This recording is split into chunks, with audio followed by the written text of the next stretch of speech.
Oil and gas operations across the United States are spewing more than 6 million tons per year of methane. It is the main component of natural gas and the most abundant greenhouse gas after carbon dioxide. This emission is causing $9.3 billion in yearly climate damage. According to a study, the problem is both worse than the government thought, but also fairly fixable because more than half of these methane emissions are coming from a tiny number of oil and gas sites. Evan Sherwin, an energy and policy analyst at the U.S. Department of Energy's Lawrence Berkeley National Lab, said, and I'm going to quote here, "This is really an opportunity to cut emissions quite rapidly with targeted efforts at these highest emitting sites." He added, and again I quote him, "If we can get this roughly 1% of sites under control, then we're halfway there because that's about half of the emissions in most cases." Now, methane over a two-decade period traps about 80 times more heat than carbon dioxide, but only lasts in the atmosphere for about a decade instead of hundreds of years like carbon dioxide. About 30% of the world's warming since pre-industrial times comes from methane emissions. The United States is the #1 oil and gas production methane emitter, with China polluting even more methane from coal. According to a report by the International Energy Agency, methane emissions from the energy sector remained near a record high in 2023. Now, what's being done so far? Last December, the Biden administration issued a new rule forcing the U.S. oil and natural gas industry to cut its methane emissions.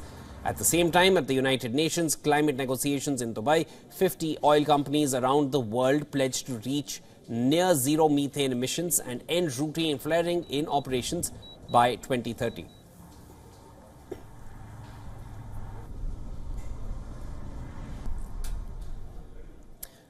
Heavy rains in Argentina caused flash floods and disrupted air traffic. The rains caused cancellation of dozens of flights and power outages in thousands of homes, claiming the life of at least one person.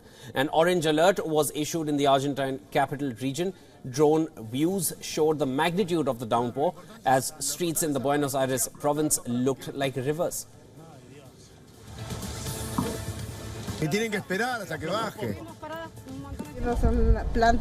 We live on the ground floor and the water entered the entire room. Everything was flooded and we went outside and saw all of this. Dozens of residents in the capital and surrounding areas were seen working to keep their homes dry and unblock the sewer grates that had collapsed with leaves and debris. Meanwhile, several cars were half covered by the water currents that were generated in some streets. The rains also left about 100,000 people without electricity supply.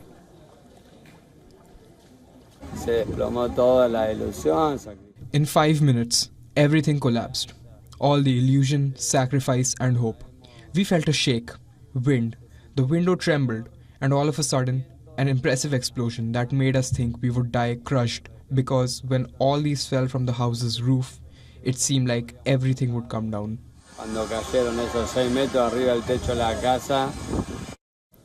In Campana, a city in the Buenos Aires province, neighbors teamed up to remove the debris left from 2 roofs that collapsed due to the hail and rain. The capital city metropolitan area downgraded the alert to yellow, warning of potential damages and disruption in daily life activities as rains persisted but waned. So far this week, the rainfall has surpassed March's usual rainwater volume.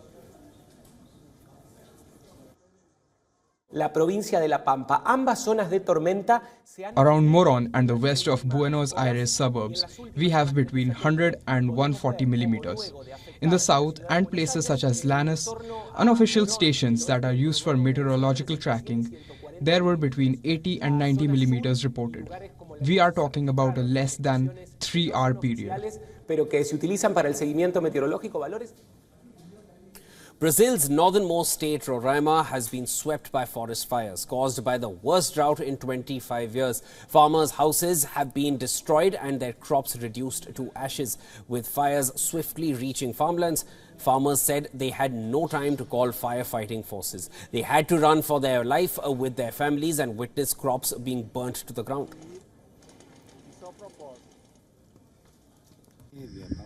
There was a huge fire there that we didn't expect either. We almost lost the house. It took over the house, burning everything inside. And the fire is still there. too much fire.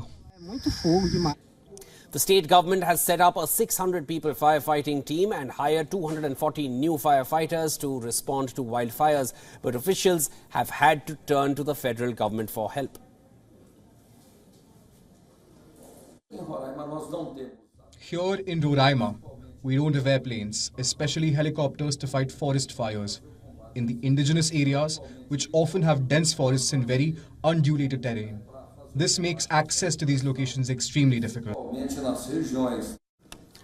As a state which only holds 2.6% of Brazil's territory, Roraima, shockingly enough, reported over 2,000 fires in February alone, accounting for 30% of the country's recorded fires in the month. Frequent fires have also brought disaster to the flora and fauna of the Amazon rainforest, which makes up for over half of Brazilian territory, including the state of Roraima.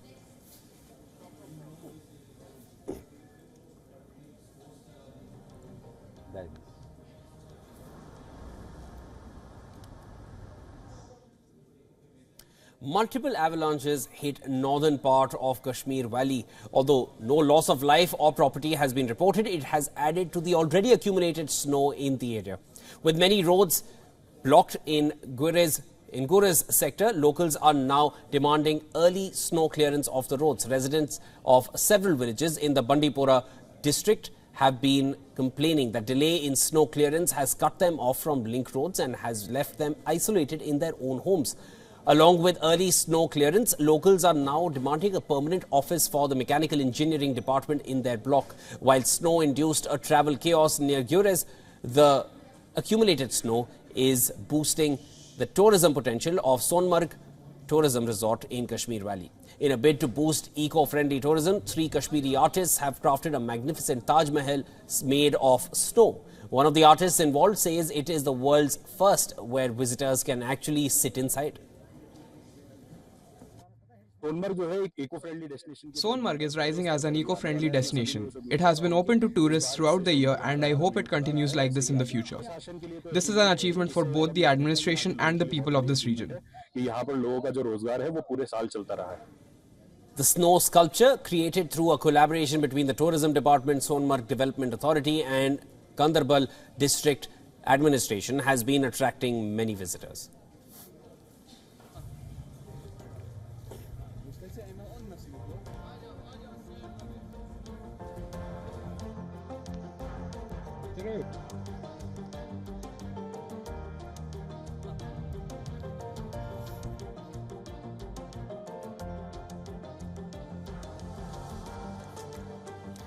As temperatures rise across China, many migratory birds have been gathering on the wetlands. Wetland parks across Chinese provinces welcomed hundreds of swans. Returning geese also flew in flocks, kicking off a 3-month-long spring migration. We are going to leave you with these visuals. Thank you so much for tuning in. This was our climate tracker for today.